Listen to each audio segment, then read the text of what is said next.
lazim, mutasharif serta ghairu mutasharif. Mutasharif seperti daraba koma, ghairu mutasharif laisa lima bisa.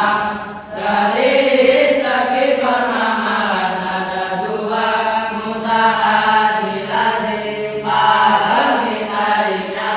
Mutaaddi beramal sampai makulnya, lazim hanya beramal sampai akhirnya.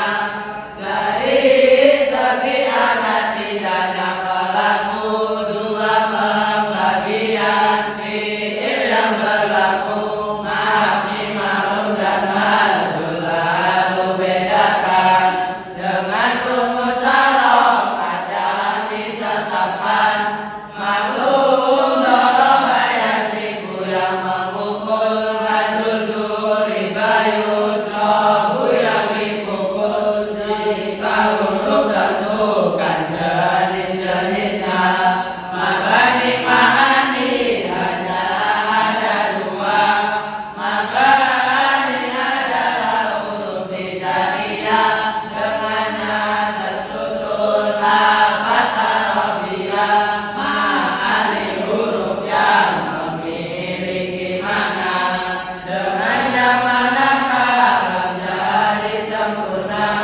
Jenis huruf ma'ani yang sering tampak dalam kitab mari, sebutkan serentak zer atau syarat istisna atau nafi, istifham masdari, istifham thalabi. Zer atau syarat istisna atau nafi, istifham masdari, istifham thalabi.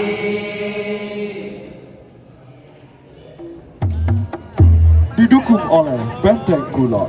Assalamualaikum warahmatullahi wabarakatuh. Yang baru bertemu channel ini, silahkan di subscribe, like, serta komennya tentu sangat ditunggu agar supaya channel yang meliput santri ini bisa semakin berkembang ke depannya. Terima kasih.